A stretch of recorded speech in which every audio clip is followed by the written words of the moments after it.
మేము ఇవ్వాల్సిన food packets కానీ అవన్నీ వెళ్తున్నాయి. ఇంకా ముమ్మరం చేస్తున్నాం. ట్రాఫిక్ కూడా కంజెషన్ ఉంది, అన్ని రెగ్యులేట్ చేస్తున్నాం. చివరి ప్రాంతానికి కూడా వెళ్లాల్సిన అవసరం ఉంది. కొంతమంది పేషెంట్ కూడా ఉన్నారు, పిల్లలు ఉన్నారు, కొంతమంది ముసలోళ్ళు ఉన్నారు, వాళ్ళు కూడా తీసుకురావాలి. ఎవరు కూడా ప్యానిక్ రియాక్షన్ అవసరం లేదు.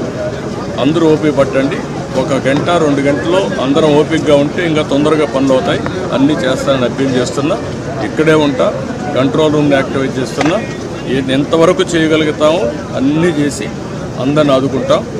110 పైన బోట్లు పనిచేస్తున్నాయి.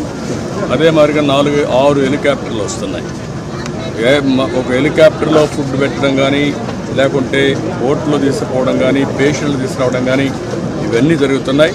వర్షం కూడా పడతా ఉంది, అయినా కూడా ఎక్కడ ఆపరేషన్స్ ఆపం, అన్ని విధాలు. సార్, ప్రకాశం గారి 69 గేట్ దగ్గర బోట్లు కొట్టుకురావడం ఏమన్నా కుట్రే ఉందా? ఇవన్నీ ఇప్పుడు నేను అవన్నీ మాట్లాడను. ప్రతి ఒక్కదానికి మనం అవన్నీ మాట్లాడడం కరెక్ట్ కాదు. ప్రస్తుతం నా డ్యూటీ ఎట్టి పరిస్థితుల్లో కష్టాల్లో ఉండే ప్రజలను ఆదుకోవడం, వాళ్ళ ప్రాణాలు కాపాడుకోవడం, తక్షణ వాళ్ళకి కొంత సహాయం చేయడం అవసరం. అదే చేస్తాం.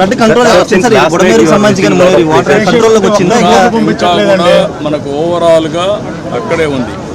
11,40,000 క్యూసెక్స్ ఆఫ్ వాటర్ వస్తుంది. అది ఎప్పుడు రానంత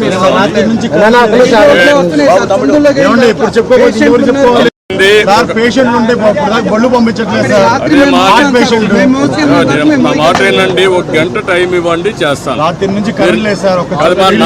మమ్మల్ని ఇబ్బంది పెట్టి, నన్ను ఒక్కడే ఇబ్బంది పెట్టినా కూడా అందరికి న్యాయం చేస్తాను. విన్నానమ్మా, మీ కష్టాలు అర్థం చేసుకున్నాను. అందరిని ఇంటూనే వచ్చా. ఇప్పుడు మళ్ళా పోయి నేను అన్ని స్ట్రీమ్ లైన్ చేస్తాను. మళ్ళా వస్తాను, నేను చూసుకొని చేస్తాను. నాకు వదిలిపెట్టి నేను చేస్తాను.